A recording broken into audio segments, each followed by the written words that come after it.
Una primera cuestión. ¿Qué os ha llamado más la atención sobre el documental? Quizás podéis intervenir a Muit, Luis, David, los tres, y luego así Fran puede también dar su visión sobre el tema. Bueno, pues en primer lugar, daros las gracias por tenerme aquí. Es un placer estar aquí y comentar este documental que la verdad es que me ha gustado. La verdad es que lo definiría como original y apabullante, ¿no? Por la cantidad de personas que hablan y que expresan su opinión sobre este cajón desastre que es a veces el concepto de polarización, ¿no? Y yo creo que las cosas positivas del documental están precisamente esas, ¿no? De alguna manera intentar delinear las razones por las cuales existe esa polarización y de alguna manera justificarlo en torno a temas que parece que están todos los días en el debate público y que sin embargo pues, se pasan muy por encima. En primer lugar, lo que me gustaría comentar es la pregunta que me he hecho yo al ver el documental, y es la pregunta que plantea el documental es ¿a quién le echarías la culpa, ¿no? Y yo creo que hay una cosa que no queda del todo clara, o sí queda del todo clara en el documental, pero en la que me gustaría hacer más hincapié, y es en que todo esto tiene que ver con la competición partidista. La competición partidista es la culpable de todo. Y eso, y lo interesante de todas las cosas que se dicen en el documental es que de alguna manera se refieren a cuestiones que moldean el contexto en el que se da esa competición partidista. Lo cual me llevó a pensar en cuánto tiempo va a durar esto y de qué manera estos cambios que moldean la competición partidista de alguna manera van a perdurar en el tiempo. Y yo creo que esa es la gran pregunta que deja pendiente el documental, el saber cuánto queda del tiempo o de la era de la polarización, ¿no? Sí. ¿Yo? ¿Soy? Pues te agradezco mucho tus palabras, Amovich. Sí, yo creo que verdaderamente siempre he pensado, con todo el proceso de documentación y luego de realización del docu, con las entrevistas, que para mí destacaba como el factor principal esa competencia entre partidos, ¿no? Establecí la estructura del documental en forma de 2 decálogos, ¿no? Con esa pregunta un poquito así provocativa, ¿a quién echamos la culpa? Y la competición partidista pues está ahí de una manera... Después del populismo, que también era una cosa como muy evidente que podía ser una de las posibles respuestas, pero para mí tengo la sensación, vosotros sois dominadores del tema a un nivel mucho más profundo que yo, por vuestros estudios sobre el papel académico, sobre qué se está moviendo y sabéis mucho sobre el tema, pero a mí me da la sensación de que las demás cosas son de alguna manera, como dices tú, contextuales o complementarias, ¿no? Y influyen en algún sentido, pero que el mecanismo de transmisión me parece que básicamente es la competición partidista, ¿no? Por ejemplo, si hablamos de las redes sociales, es una cosa que llama mucho la atención y parece que todo el mundo, ¿no? Enseguida automáticamente habla de ello, ¿no? Pero tengo la sensación de que, bueno, ha habido momentos de polarización tremendas en la historia, en el periodo de entreguerras, por ejemplo, ¿no? Y ahí no había redes sociales, ¿no? Entonces yo creo que pues las redes sociales es algo que es un instrumento auxiliar que puede ir muy bien, digamos, para reafirmar esas dinámicas y que sin duda contribuye, pero yo creo que no, como otras cosas no son, sí que probablemente el problema territorial, ¿no? Es uno de los grandes vectores también, ¿no? Pero hay otros que me parece que no tanto, ¿no? Entonces, un poquito, esto me lleva a pensar, y aprovecho para hacer una pequeña, como una introducción a elementos de estructura del docu, que si quieres más en la cuestión narrativa, ¿no? Por ejemplo, hablando de las redes sociales, al final está Ramón González Ferris, ¿verdad? Que relativiza un poquito el tema, ¿no? Después que hay mucha gente que dice que sí, que eso funciona como un elemento de polarización. Bueno, pues este concepto, ¿no? de mostrar, digamos, la contradicción, ¿no? Y elementos que parecen disonantes, ¿no? Ser como muy dialéctico en el documental, creo que es el principal problema que he tenido que solventar, pero que a la vez creo que he intentado que fuera el motor, ¿no? La idea que hubiera mucha diversidad y que hubiera ahí opiniones muy, muy contrastadas, y que eso no perjudicara la narrativa, sino que al final sumara un poco. No sé si lo habré conseguido del todo, La verdad es que es la parte que más me ha gustado, que es la de intentar crear el puzzle. Después de las entrevistas estuve como 4 meses repasando todo, tenía como 30 y pico horas de entrevista, más o menos 45-50 minutos por persona, y la posibilidad pues, de hacer, o las posibilidades eran casi infinitas, ¿no? Podías haber hecho muchos tipos de documental, ¿no? Pero al final me di cuenta de que si lo intentaba articular de una manera así, sin renunciar a veces incluso un poco al sentido del humor. Hay algunos momentos que yo creo que intento que sea sutil, pero que juego a eso, ¿no? Porque soy consciente, lo que has dicho de apabullante, la verdad es que es como una especie de tren de alta velocidad, ¿no? Porque es un híbrido, ¿no? Es documental, pero a la vez es politología, si quieres, tiene mucha densidad, y eso pues era como una especie de reto, ¿no? Intentar que eso funcionara sin cansar en la medida de lo posible, ¿no? David, Luis. Sí, yo justo precisamente destacaría, una de las cosas que más se me quedó es precisamente la manera en la que el documental consigue tratar la polarización sin suprimir la pluralidad, ¿no? Que entiendo que es el horizonte al que todos queremos llegar, ¿no? Que nadie dice que la solución a la polarización sea que todos pensemos lo mismo o digamos lo mismo, sino cómo conseguimos que la pluralidad que todos reconocemos como sana y necesaria no derive en dinámicas preocupantes, ¿no? Incluso creo que donde más se exhibía ese equilibrio que hace el documental entre mostrar pluralidad y a la vez analizar la pluralización es cuando habla de los debates sobre el pasado, ¿no? Que aparece Juan Claudio de Ramón, ¿no? Y luego no sé quién es la otra persona, Daniel Bernabé, que dan visiones. Los dos consideran que efectivamente los debates sobre el pasado han tenido un papel importante en esto, pero desde perspectivas completamente distintas, ¿no?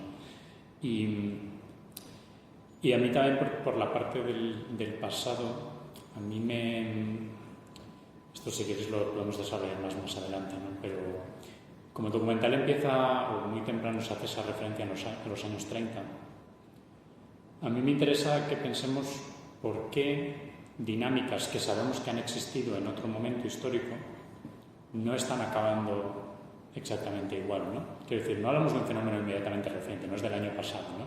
Si el documental establece que estas son dinámicas que empiezan en 2008, 2009, 2010, lo que sea, pero ya ha pasado una década, ¿no? ¿Cómo es que no estamos viendo violencia en las calles como ya veíamos en los años 30 o incluso en los 70, ¿no? Yo creo que ahí es importante pensar sobre cómo ha cambiado nuestra relación con la violencia, la relación de nuestra cultura con la violencia, ¿no? Y ya no es solo los años 30, que es a donde vamos todos siempre porque es la catástrofe, ¿no? El trauma de nuestra civilización contemporánea, sino incluso con los años 70, ¿no? Había muchísima más violencia en los años 70 en sociedades occidentales de la que estamos viendo ahora mismo, ¿no? Y también en momentos de muchísima tensión política. Entonces, también sería interesante pensar la polarización desde ese lado, ¿no? ¿Cuáles son las salvaguardas que están impidiendo que la polarización nos esté llevando a escenarios más catastróficos, ¿no? Al fin y al cabo, si lo peor que podemos decir de la polarización ahora mismo es que me ha obligado a salirme del grupo de WhatsApp que tenía con mis amigos, pues para mí es muy desagradable, ¿no? Pero evidentemente tenemos precedentes históricos de cómo puede llegar muchísimo más lejos, ¿no? Bueno, era una reflexión. Estoy, la verdad es que totalmente de acuerdo con lo que dices, y sí, el fragmento este que aludes, ¿no? De la dialéctica que hay entre Juan Claudio Ramón y Daniel Bernabé, precisamente a mí es una de las partes del documental que me parece me gusta mucho cómo se logró esa, a veces es cosas que te encuentras, ¿no? Como todo el material que vas generando en las entrevistas, pues es la parte más excitante, ¿no? Cuando estás solo ahí en tu casa y tienes todo el material y vas viendo y te das cuenta que puedes generar ese tipo de relaciones, ¿no?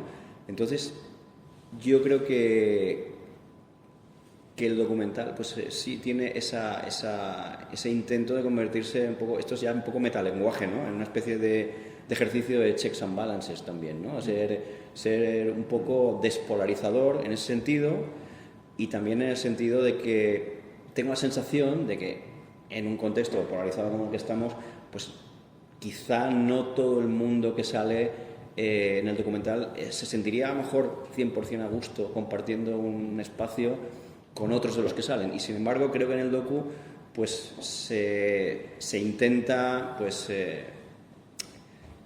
mostrar que hay la mayoría, bueno, evidentemente uno no puede estar de acuerdo con todo lo que se dice porque es prácticamente imposible, pero sí que me gustaba la idea de hacer dudar, de intentar demostrar que en posiciones aparentemente o realmente muy distantes hay elementos muy interesantes a tener en cuenta, y ese juego es lo que más me gustaba a la hora de construirlo, porque además no soy amigo, tengo la sensación de que las narrativas hoy día se tiende mucho a la simplificación y a intentar transmitir ideas muy cerradas, ¿no? A mí eso es algo que, realmente por edad también, creo que vengo de una época en que se amaba un cine que jugaba un poquito más a una cierta ambigüedad, y me gusta que haya un margen ahí para que los espectadores que lo vean puedan sentir que tienen una cierta capacidad para elegir, ¿no? Para elegir con qué argumentos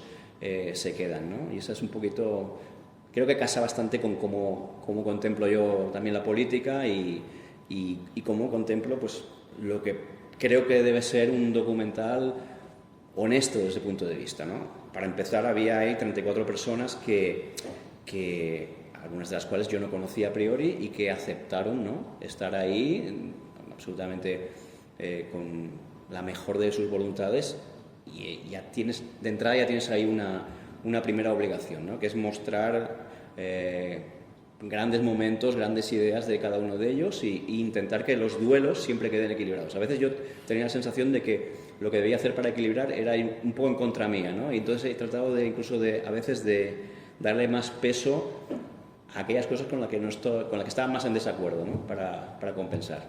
Pero bueno, un poquito ese era el juego, ¿no? Luis.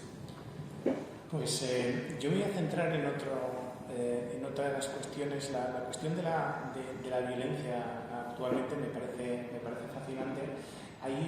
Hay algo que está relacionado con ello, y que no se dice explícitamente en el documental, pero se puede leer a lo largo del mismo, que es, al menos en España, el fracaso de los extremismos en la última década.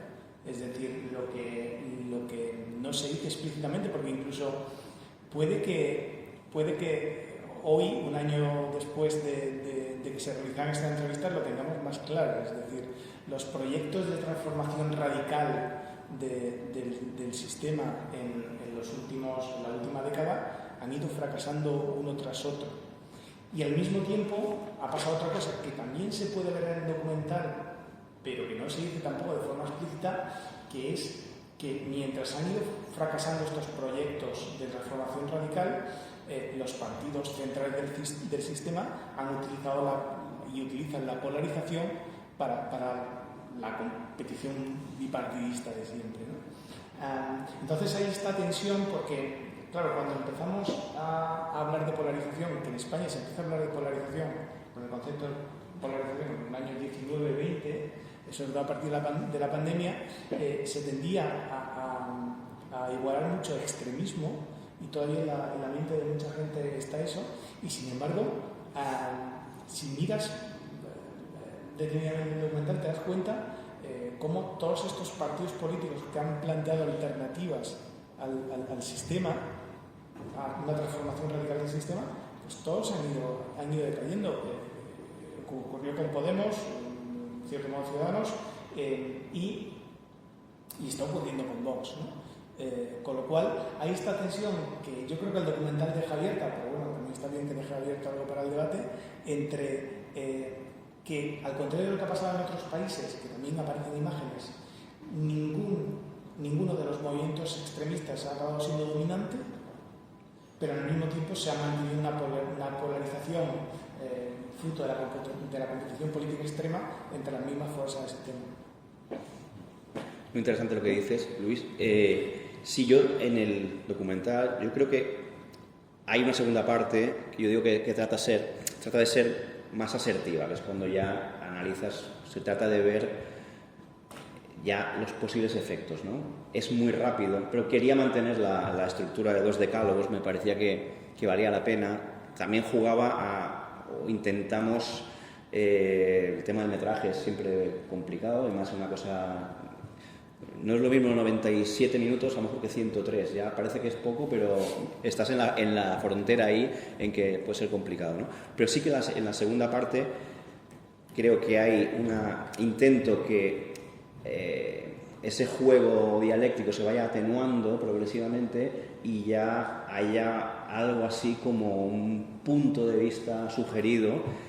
Y yo creo que hay varios momentos, José María Castellà, Pablo Simón y tal, en que lanzan ideas en la dirección que tú dices, ¿no? Donde que te habla de populismo, no es exactamente de polarización, pero bueno, se puede entender de una manera similar. ¿Te acuerdas el fragmento de José María Castellà cuando dice, bueno,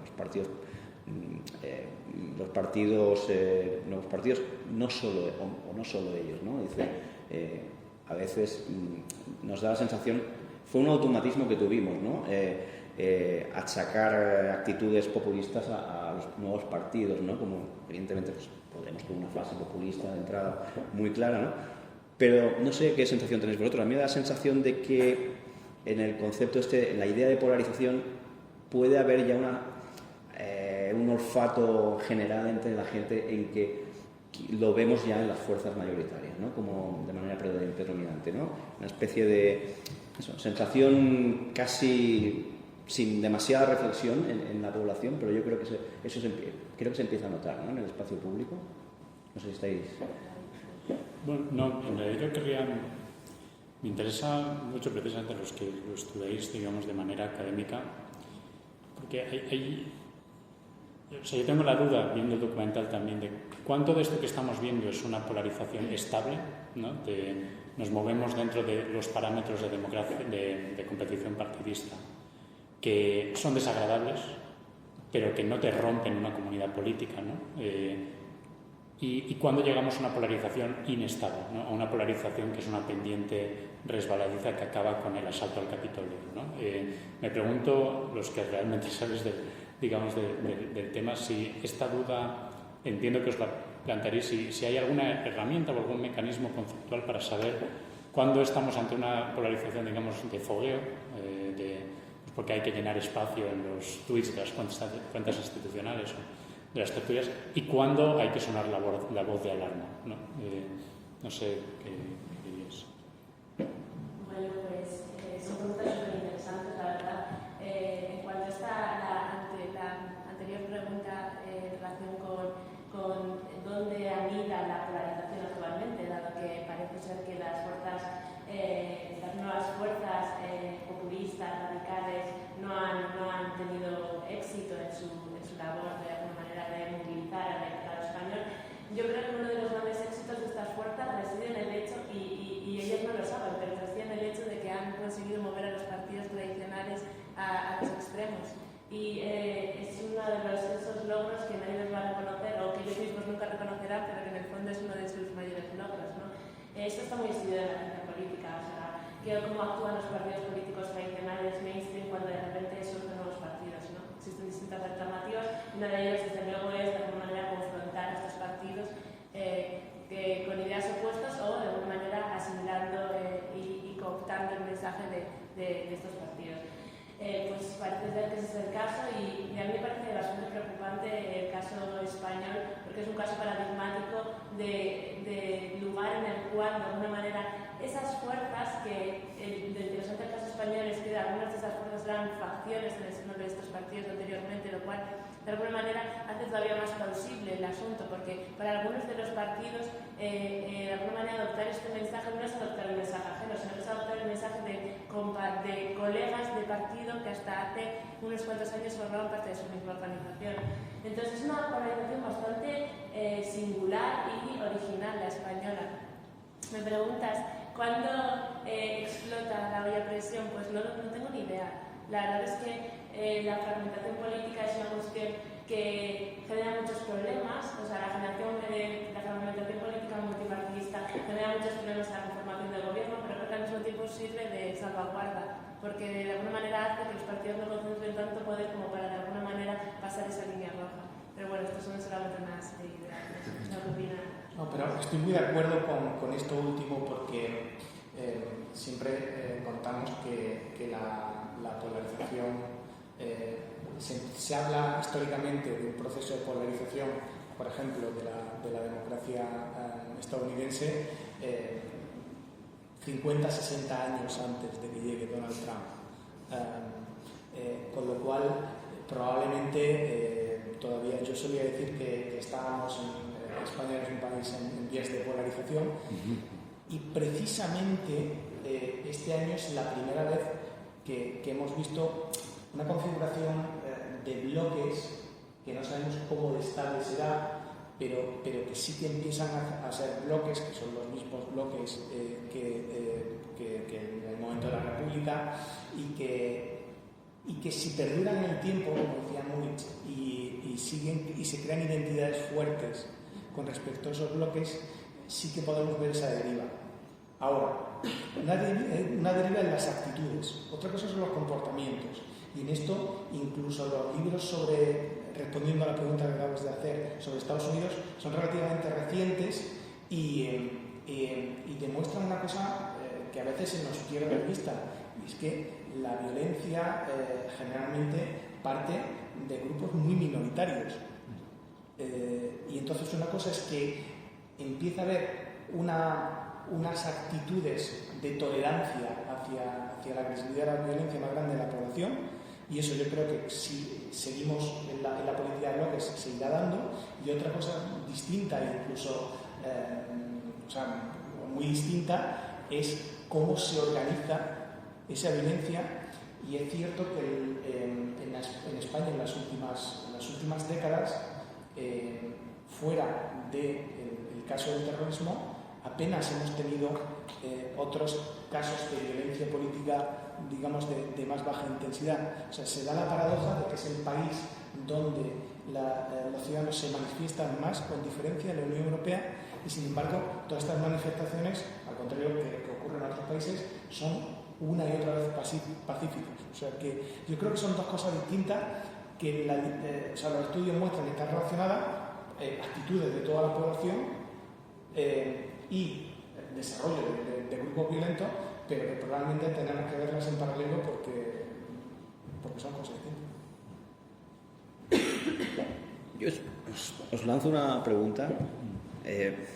¿Creéis, como se sugiere en la parte final del documental, que esta dinámica de polarización, digamos, ya en el tiempo, ¿no?, si se van sumando meses, años en una misma dinámica, puede estar afectando dentro de lo que es el componente liberal de las democracias, pero en lo que tiene que ver con el talante liberal, digamos, conceptos o ideas como aprecio del pluralismo, tolerancia, aprecio de la libertad de expresión? ¿Creéis que eso le puede ir degradando si en un contexto de polarización continuado en el tiempo, o que puede estar pasando ya en España?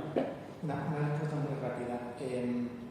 Si un componente de la democracia liberal es la contención, yo creo que por ahí es por donde estamos perdiendo más ahora mismo. Es decir, probablemente lo que estamos viendo es mucha incontinencia en la política. Pues es probable, porque yo creo que ya está ocurriendo. Es decir, es complicado siempre hablar de estos temas, porque obviamente si nos ponemos a comparar, como decía David, si lo comparamos con los años 30, los años 70, pues dices, pues no sé, yo que vengo de Euskadi, pues las cosas están muchísimo mejor. O sea, vivimos en un país pues muy estable políticamente, en el que no hay violencia y en el que, digamos, que gozamos, yo creo, de un momento económico que no es precisamente malo, ¿no? Lo cual, pues, de alguna manera tranquiliza mucho a la población. Pero claro, luego ves ciertos comportamientos que de alguna manera se amplifican por las redes sociales y siempre existe esta tendencia de alguna manera a pensar si verdaderamente es esto algo excepcional. Para eso tenemos las encuestas, ¿no? Y bueno, las encuestas nos dicen pues que la gente está muy dividida en torno a una serie de cuestiones, pero de nuevo, como dice Luis, saber de qué manera se da el salto desde las actitudes al comportamiento, de qué manera esto puede llevar a alguien de qué manera el que no te guste que la gente a tu alrededor se exprese de manera contraria a tus ideales o a tus ideas, de alguna manera te lleve de dejarte quedar con esa persona al puñetazo, pues son cuestiones que se nos escapan y que son muy complicadas de capturar como científicos sociales. Entonces, pues podemos decir que las actitudes y el estudio de las actitudes de los ciudadanos nos dicen que de alguna manera cada vez están más divididos y cada vez están más divididos sobre cuestiones sobre las que antes había consenso. O sea, antes nadie dudaba de la palabra de un médico, antes nadie dudaba de una serie de instituciones. Es decir, España tiene de manera recurrente puntuaciones terriblemente bajas en relación con sus instituciones y la confianza de sus instituciones. Creo que según el CIS, en diciembre del 2022, la única institución que aprobaba era la Constitución. Las resto de instituciones suspenden amargamente. Es cierto que también suspenden en el resto de países de Europa, pero lo hacen incluso más. Pues sí, son una serie de signos que nos hacen pensar que la cosa no va bien, pero ¿cuándo verdaderamente se pasa la línea roja? Pues no lo sé. Yo sobre eso... No, solamente que, de nuevo, un pequeño apunte. Los momentos en los cuales... bueno, de nuevo, volviendo al caso más estudiado que es el de Estados Unidos, hay violencia con motivaciones políticas, pero sigue siendo bastante menos que hace 3-4 décadas. Y en los momentos donde está comprobado, o sea, el momento donde se tocó techo, es el asalto al Capitolio, pero no solamente por el asalto al Capitolio, sino básicamente porque ahí se mostró de forma muy clara, como pasó también en Brasil, que el momento de la frustración después de una competición electoral especialmente reñida es el momento donde suelen surgir este tipo de situaciones. Sí, siguiendo con el caso de Estados Unidos, ¿no? Que creo que a veces lo tratamos como el canario en la mina, ¿no? De todos estos procesos. Es interesante que hay muchas encuestas, ¿no? Las conoceréis mejor que yo, pero de cómo los estadounidenses, como los estadounidenses, muchos de ellos, un porcentaje increíblemente alto, cree que el horizonte de su país es de guerra civil, ¿no? Y además utilizan mucho esta metáfora, el recuerdo de la propia guerra civil que vivieron, ¿no? Pero esta idea, como un, 40, 50, 60% de americanos cree que en los próximos 20 años habrá una guerra civil, ¿no? Y aquí hay un libro muy útil, creo, de dos historiadores, Javier Rodrigo y David Alegre, que se llama Comunidades Rotas, que es una historia global de las guerras civiles, ¿no? Y tienen una frase que yo vuelvo mucho sobre ella, ¿no? Que es: una guerra civil no es una metáfora. Y creo que es una señal de lo bien que vivimos que hablamos de la guerra civil en términos metafóricos, ¿no? Porque ellos lo que dicen es, para empezar, no hay guerra civil sin una quiebra en los tres Fuerzas Armadas, sin una quiebra en la legitimidad a la que responden las Fuerzas Armadas. Y esto tenemos que entender, claro, para que se produzca eso, ya tenemos que hablar de una polarización extremísima operando durante muchas décadas para que esa quiebra se produzca en los cuerpos cuya cultura interna está más vinculada al principio del orden jerárquico, de quién recibes las órdenes, a quién las obedeces, etc., ¿no? Entonces, quiero decir también, por invocar lo del Capitolio, ¿no? El Capitolio también es una crisis de orden público, el asalto del Capitolio es una crisis de orden público en la que yo creo que ninguno tenemos ninguna duda de que si en ese momento el presidente, el vicepresidente, lo que sea, moviliza a las Fuerzas Armadas para que carguen contra los del Capitolio, yo creo que nadie tiene una duda de que los soldados fueran a decir no obedecemos las órdenes del presidente, ¿no? Lo digo para hablar de casos extremos, ¿no? Pero es importante también saber, cuando hablamos de la línea roja, ¿dónde está la línea roja? ¿No? Y creo que a veces pensamos que está mucho más cerca, pero que realmente está cuando la gente, ¿no? Entonces, eso no quiere decir que los problemas de los que estamos hablando no sean reales, ¿no? Pero también por eso me interesa esta idea de hasta qué punto hay polarizaciones de fogueo y polarizaciones realmente.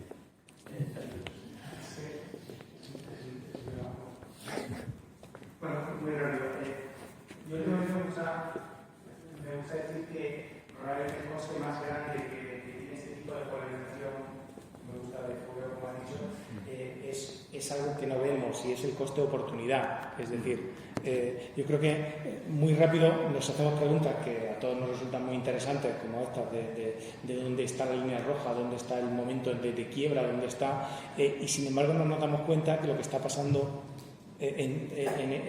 mientras tanto es que estamos dejando de hacer otras cosas.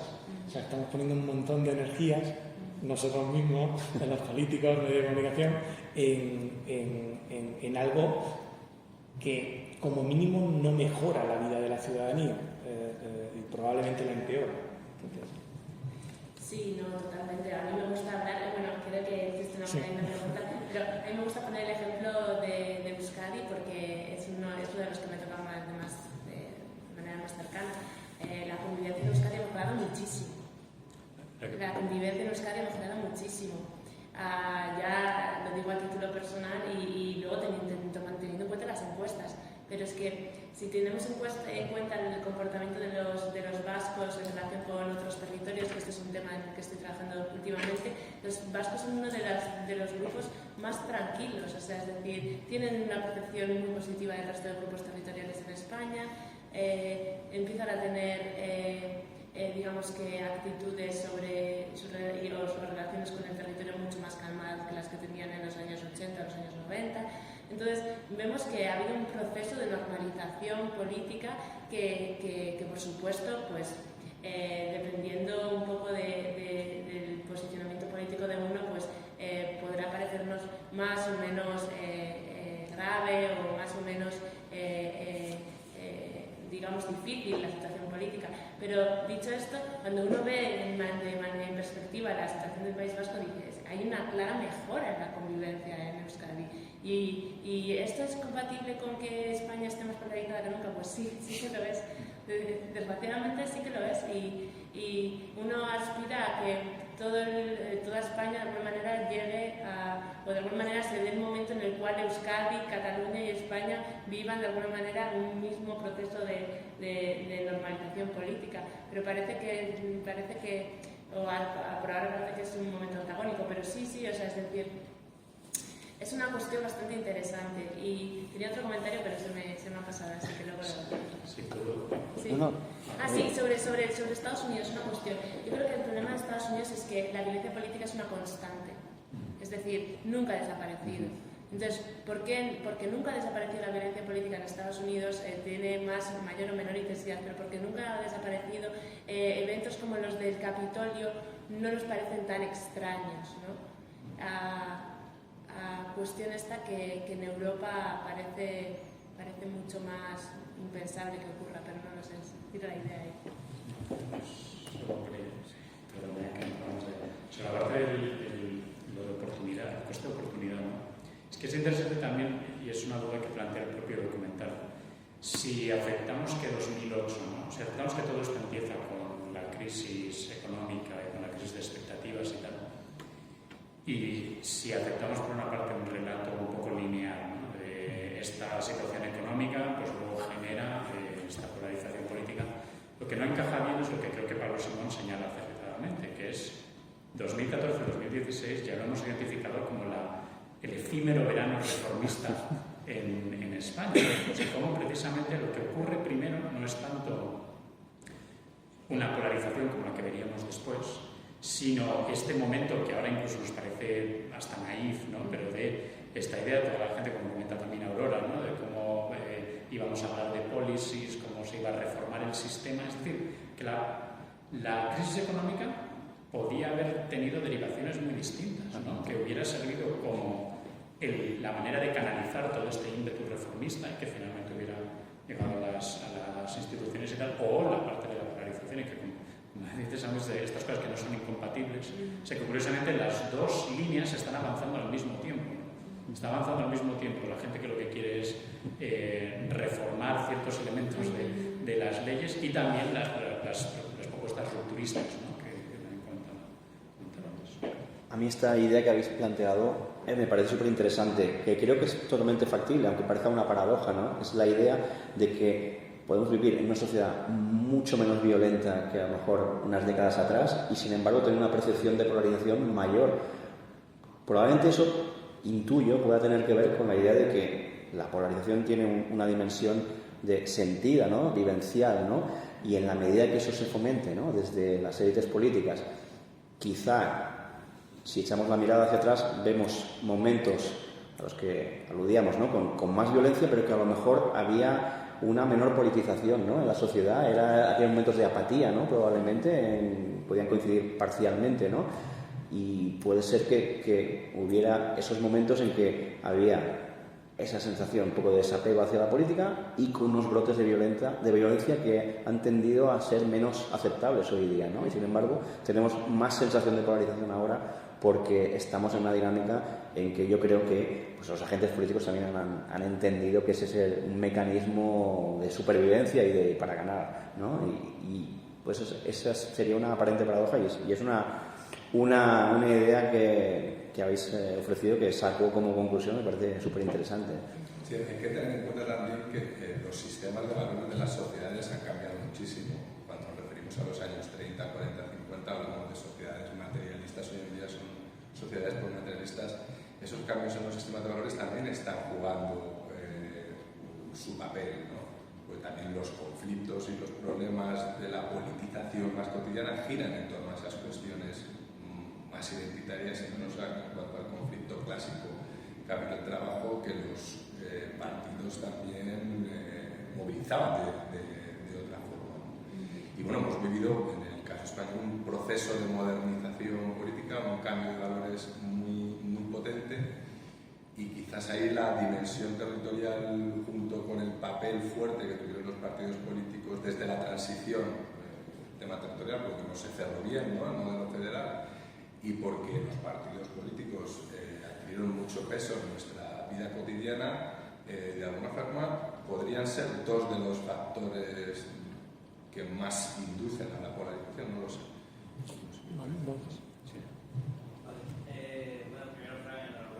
Muchas gracias. Ha quedado increíble. Y nada, sé que has estado intentando como distribuirlo desde hace un tiempo, que la presentación le cae, y quería preguntarte un poco sobre eso, sobre qué recepción ha tenido los medios de comunicación. O sea, entiendo que lo habéis intentado distribuir en alguna cadena y incluso que esta semana lo publicó Castilla y León. Exacto.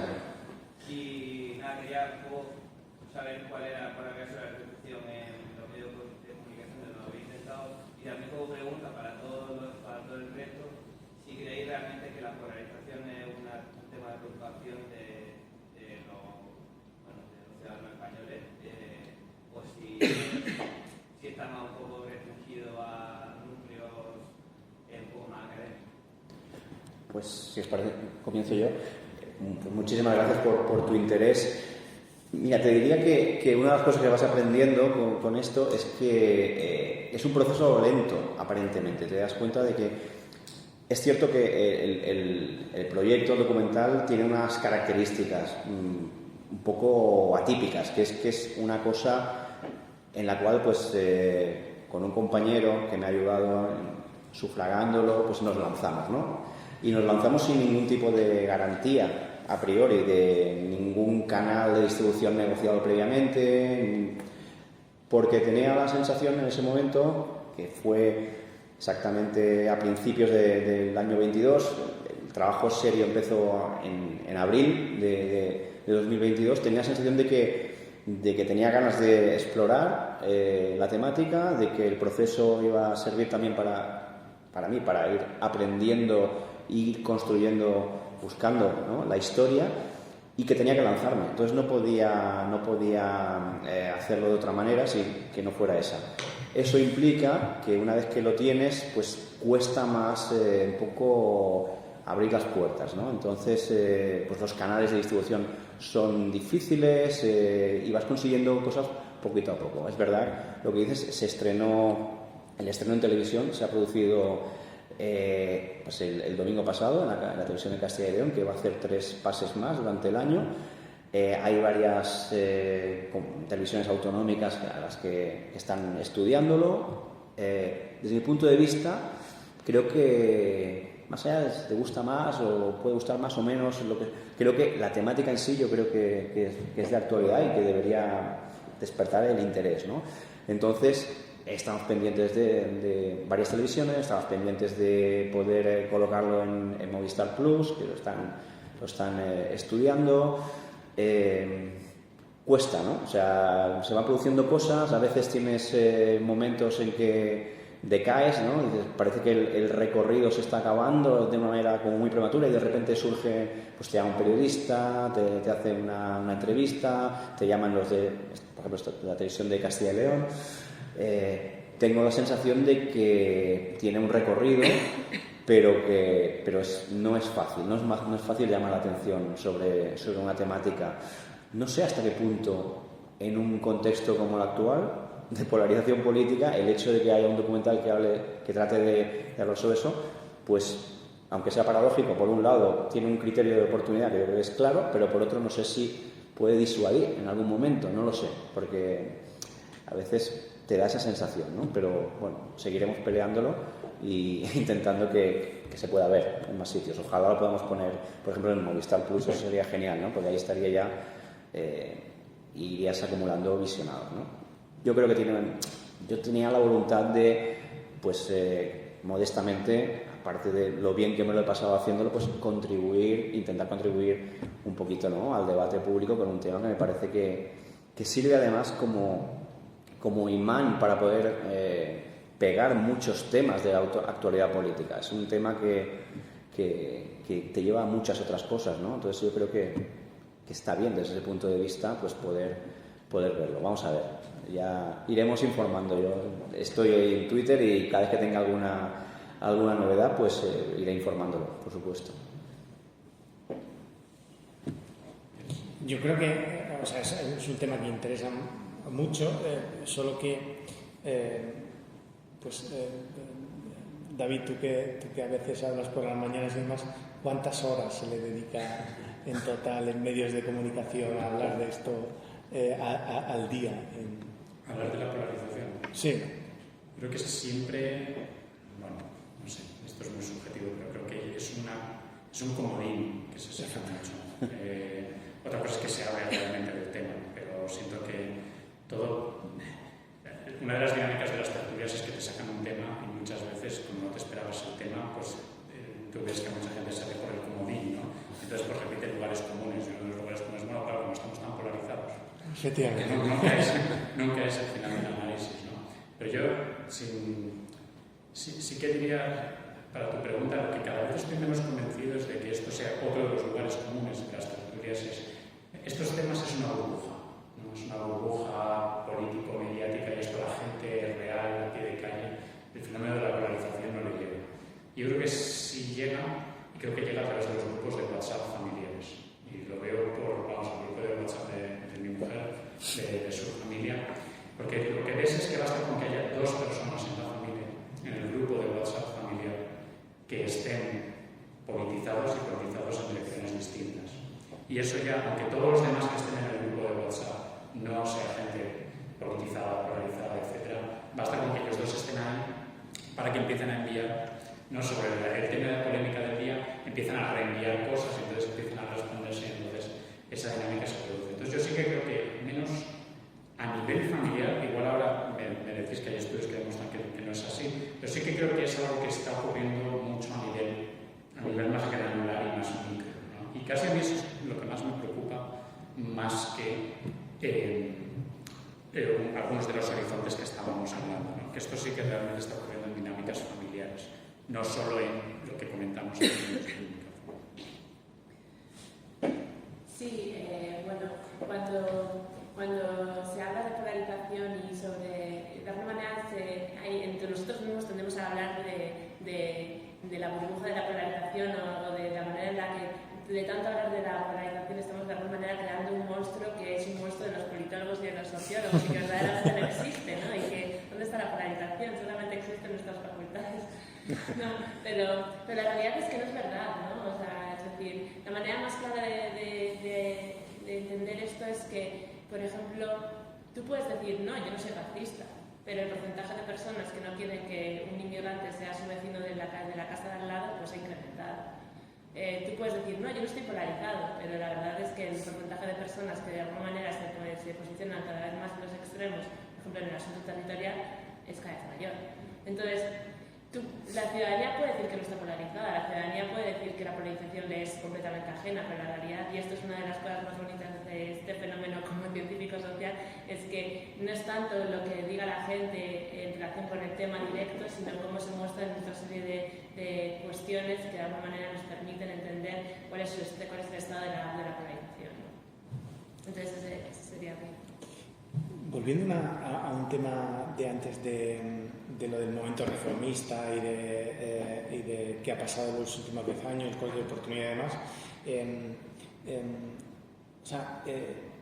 fíjate que solamente ahora en el 23 ya se han consolidado estos bloques, ya nadie se ha abstenido en la última investidura, ya hay 2 bloques como muy claros. Y entonces yo le he oído bastantes veces a Ignacio Sánchez Cuenca decir el momento de la coalición de izquierda hubiera sido el 15. Yo pensaba que el momento de la coalición transversal era el 15, ¿no? Pero teniendo deseos distintos, o sea, no ha sido hasta prácticamente el 2023 cuando realmente se ha empezado a ver el panorama mucho más claro. Mientras tanto, todo ha sido una cosa de prueba y error, que seguramente tiene que ser así, pero que en vez de dedicarnos 10 años a pensar en cómo podíamos hacer la reforma de las pensiones, pues hemos visto cómo podíamos montar coaliciones políticas para gobernar el país, ¿no? También es viendo como un proceso de aprendizaje dentro de los actores políticos, ¿no? Que quizás no sea, es un proceso de modernización, ¿no? Porque es un concepto que hoy en día no funciona bien, pero sí es un proceso de aprendizaje que quizás las élites políticas y los actores políticos en España tenían pendiente, ¿no? Desde la transición, quizás por el peso hegemónico de los 2 grandes principales partidos, y eso pues lleva ese tiempo, ¿no? Y la relación también de la ciudadanía y de las audiencias con ese proceso de aprendizaje que estén llevando a cabo las élites políticas, por verlo desde un punto de vista optimista, porque siempre se trata de verlo desde un punto de vista optimista, ¿no? Como dice Luis, pues quizás en el futuro traiga buenos resultados, pero entre tanto las instituciones se resienten, ¿no? También. Sí, también es interesante, pero es interesante también cómo a veces sobredeterminamos el análisis, ¿no? Claro, yo sé que había medios que si el PP hubiera sacado 3 escaños más o 4 escaños los que le faltó para que hubiera un cambio de gobierno, parte del análisis habría sido, bueno, ahora se apuesta por un perfil más de gestor, ¿no? La idea de, al menos Feijóo, al menos parte del análisis iba a ser que no es alguien a quien nos tocarías como el rostro de la polarización, ¿no? Sino que precisamente estamos entrando en la siguiente fase, como comentabas al principio, donde termina, ¿no? ¿Cuál es el horizonte, ¿no? Entonces, ¿qué análisis estaríamos haciendo ahora mismo si hace 3 meses el resultado electoral hubiera variado ni siquiera tanto, ¿no? Que hablamos de nuevo de unos cuantos escaños, ¿no? Y no sé, no tengo una reflexión más profunda, ¿no? aparte de esto, pero también cuando hablas del aprendizaje, el aprendizaje de los actores políticos, con que hubiera habido un baile de escaños hace un par de meses, lo que pensábamos que era el aprendizaje de los actores políticos habría sido distinto, ¿no? Y en ese proceso de aprendizaje, ¿creéis que en algún momento el PP y el PSOE serán capaces de hacer una coalición, por ejemplo, o de ponerse de acuerdo en algo? No. Bueno, pues, No, yo creo que sí. Pero porque la historia siempre, o sea, espero que nos quede, ¿sabes? Tiendo a pensar la historia como algo infinito con el tiempo, y creo que quedan muchos años por delante, y creo que queda mucho ensayo y error, y en algún momento llegará ese momento en el cual estemos todos tan sumamente aburridos y los políticos se lleven tan sumamente mal entre ellos en que no les quede otra que de alguna manera entenderse, ¿no? Pero simple y llanamente porque de alguna manera probabilísticamente no creo que sea cero, ¿no? La probabilidad de que esto ocurra, pero no está en el horizonte más cercano, desde luego que no. Yo creo que por el hecho de estar dentro de algo siempre tenemos la sensación de que estamos en una especie de estatismo, ¿no? Pero luego echamos la mirada hacia atrás unos años y nos damos cuenta de la cantidad de cosas que han cambiado, ¿no? Que es lo que dice Muiz, ¿no? Yo creo que pueden darse circunstancias insospechadas dentro de 3 o 4 o 5 años que no podemos ni imaginar, ¿no? Entonces, yo creo un poco que las cosas funcionan de manera cíclica o pendular, como queramos llamarlo, y que en algún momento puede pesar más el hartazgo, por ejemplo, ¿no? El cansancio, la sensación de que estamos transitando una vía que se está agotando y entonces se puede puede haber otros liderazgos en el futuro y puede darse una situación que ahora mismo pues está muy lejos, ¿no? Y que desde luego no está en el horizonte de los próximos años, ¿no? Pero quién sabe, ¿no? Sí, dice mucho que es el último tabú, ¿no?, de la política española, la última alianza inexplorada, ¿no? Y creo que lo podríamos ver de dos maneras. O si no ha pasado ya, es que nunca va a pasar. O que en un momento de verdadero peligro ocurriría, ¿no? Porque es interesante que el PP y el PSOE, lo podéis ver, se dirigen el uno al otro el mismo reproche, que es: si tan terribles les parecen mis alianzas con los extremos, si realmente les parecieran tan terribles, entonces ustedes se habrían ofrecido para salvar al sistema de esto que dicen que es algo y con lo cual no se lo deben de creer de verdad, ¿no? Y los dos hacen la misma acusación cruzada dependiendo del momento. Entonces, otra manera que podríamos interpretarlo es: ninguno tiene la sensación de urgencia, como por ejemplo los gobiernos de concentración hubo en la Restauración. Hay un momento en el que la esclerosis del sistema de la Restauración empieza a hacerse tan patente que sí que empieza a haber gobiernos de concentración nacional, ministros de todos los partidos, pues no solo el Partido Conservador y Liberal, sino también de la Liga Regionalista, o sea, también entraron nacionalistas catalanes, entró Campo, etc. No salvo el sistema, pero demuestra que hoy hay un momento en el que la urgencia del momento sí que fuerza eso, ¿no? Y quizás es sencillamente que no hemos sentido esa urgencia del momento todavía. Yo creo que creo que eres tú el que lo dices en el documental, cuando hablas de que el gran consenso de la democracia española del 78 era ETA, el elemento que de alguna manera generaba consenso entre los dos grandes partidos, y que una vez que ese elemento desapareció, pues que de alguna manera ese consenso, los incentivos para el consenso también se perdieron. Me pareció interesante, la verdad. Yo creo que se dan una serie de cuestiones a principios del siglo XXI, todas ellas muy del caso español, muy ligadas al caso español, en lo que respecta al territorio, por ejemplo, el agotamiento del desarrollo del modelo autonómico dentro de los límites del marco constitucional, que también generaba consenso, y de alguna manera a enfrentarnos al vacío, ¿no?, que supone el hecho de que hay una serie de partidos que empiezan a defender posiciones, ¿no?, o que empiezan a defender posturas que están fuera de la Constitución.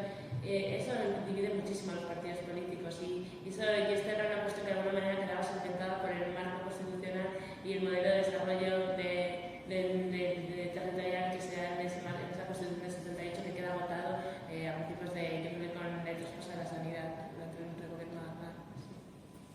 Bueno, esto me lleva enlazando con el documental, la idea esta de poner el foco en el 2011 salió, yo después la llevé al libro, pero salió en la conversación, en la entrevista con...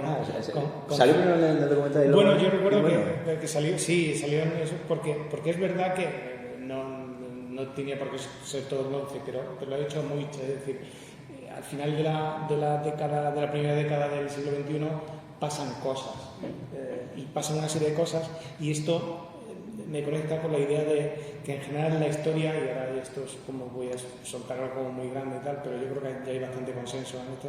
La historia es mucho de que hay puntos de inflexión, como podríamos decir las elecciones estas o antes, hay puntos de inflexión que después dan lugar a trayectorias que sí que son que están condicionadas por el cambio que se produce en ese momento, ¿no? Y entonces esa es la forma en la que yo creo que hoy en día la mayoría de los que nos dedicamos a esto, es como vemos la historia, por lo menos la historia más reciente, y esto es difícil siempre de contarlo con un relato coherente y tal, porque es un relato condicionado, algo que podría haber sido completamente distinto en un momento determinado. A mí me parece muy atractivo, pero es difícil de contar una historia incluso de 20, 25 años, porque por el medio han pasado cosas que podrían haber sido distintas y nos hubieran puesto en trayectorias muy distintas. A mí, muy interesante desde el punto de vista del documental, o mío en este caso, de lo que explicas, porque yo leí tu libro después de hacer el documental y cuando lo leí y aludías al tema dije, ostras, he tenido buen ojo, ¿no? Poniendo eso en el documental, ¿no? Lo que habéis, resulta que fue que la idea te surgió ahí mientras estabas. Está muy bien. Ok, Frank tiene que coger el tren para ir a Barcelona. Vamos bien. Es a las 9, sí. Si queréis hacer alguna pregunta o alguna última intervención por vuestra parte, bienvenida. Yo puedo hacer otra pregunta. Venga, dale. Os quería preguntar qué pensáis como del espacio que hay en el centro y no sé, como veo un poco el tema de la polarización y el problema que supone el tema del bloqueo y de identificación, un partido político que tenga como objetivo simplemente bajar esas dos cosas, como decir, oye, vamos a desbloquear simplemente, vamos a hacer que los partidos políticos sean capaces de ponerse de acuerdo y vamos a actuar simplemente como moderadores del resto del partido. ¿Qué pensáis? Era lo que vi en el documental y leyendo el libro de Luis, que tenía siempre en la cabeza y quería saber un poco más. Sí. Yo intuitivamente tengo la sensación de que en algún momento será rentable políticamente apostar por la despolarización de una manera clara. Yo creo que será ese momento en el que la sensación de cansancio por un lado y también de estancamiento probablemente, ¿no? No sé, el otro día pues visteis los resultados que hubo en el tema educativo, ¿no? En el informe PISA y en algún momento, creo que lo dice Aurora Macarino Bravo en el documental, en algún momento da la sensación de que estamos a veces ante situaciones, ahora no recuerdo si lo dice en el documental o lo dice en la entrevista, pero bueno, la idea, sé que lo dijo ella en algún momento, de que, bueno, tenemos la sensación a veces de ser un país un poco paralizado en algunos aspectos importantes, ¿no? Incapaz de llevar a cabo pues algunas políticas reformistas que son importantes y que salta a la vista que son necesarias, ¿no? Entonces, en algún momento yo creo que habrá la sensación de que eso es rentable también, ¿no? Yo tengo la esperanza de que sea el puro interés digamos partidista el que vea una brecha importante para intentar trabajarla, ¿no? ¿Cuándo será ese momento? Parece que todavía claramente no se ha producido, ¿no? Pero yo creo que en algún momento deberá pasar. Es que esto me lleva a la pregunta que realizaba en el inicio y es ¿cómo de importantes son los cambios que se han dado en ese contexto que moldea la competición partidista? Yo creo que no llegamos a entender de qué manera las redes sociales y la evolución de las tecnologías de la información y de la comunicación, la aparición de Internet, de qué manera todo esto transforma la comunicación política y el control al poder político que se realizaba antes de que esta revolución ocurriese.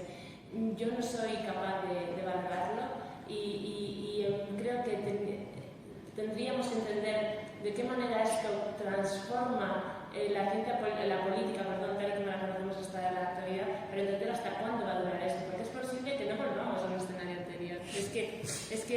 Y probablemente el juego democrático se transforme, probablemente el papel del ciudadano y probablemente la idea de democracia liberal tal y como la teníamos, tal y como la concebíamos, el respeto a la pluralidad, a la tolerancia, a la diferencia, en la libertad de expresión, quizás son cuestiones estas que acaban transformándose porque el contexto se ha transformado. Creo que no creo que es un algo pasajero y que digamos que cíclicamente volveremos al inicio. Creo que volveremos probablemente a posiciones menos polarizadas que ahora, pero probablemente el escenario sea diferente, probablemente el umbral de tolerancia también sea diferente, probablemente estemos acostumbrados a que los ciudadanos intervengan en política de manera diferente y que los partidos políticos se relacionen con los ciudadanos de manera diferente y entre ellos de manera diferente. Y quizás eso es lo que todavía no somos capaces de vislumbrar, pero quizás eso es por ahí es por donde van los tiros. De todas formas, las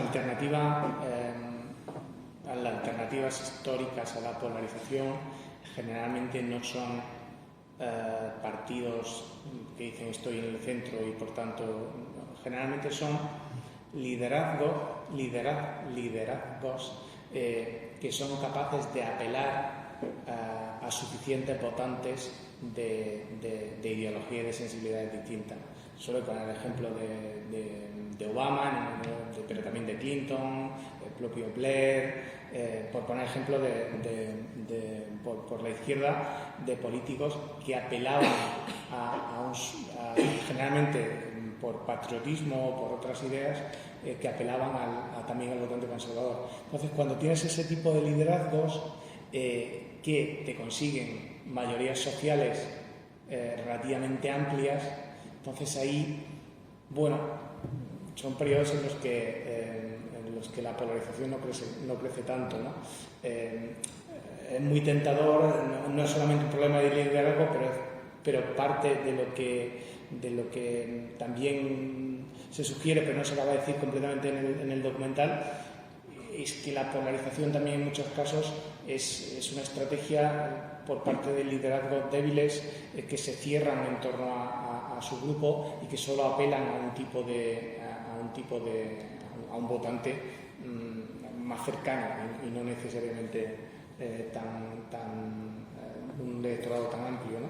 Entonces, bueno, eso también depende de la genética, de que en un momento tengamos eso. Sí, yo diría también, hablamos mucho de las metáforas, ¿no? El espacio existe, la oferta, etcétera, pero si hablamos de un partido también necesita cuadros, y esto a veces necesitas no solo el tío que te haga discursos, sino el tío que te monta un mitin en Badajoz, ¿no? Sobre todo un partido que quieres que tenga representación en el Congreso de los Diputados, que tenga representación a nivel nacional. Yo creo que a veces dentro de las transformaciones que comentaba Amuits, UPyD estuvo luchando durante varios años para conseguir 6 escaños, ¿no? Y tenemos que Podemos se plantó en 71 y Ciudadanos se plantó en 57 en un espacio relativamente rápido, ¿no? Y Vox también se plantó en 52, ¿no?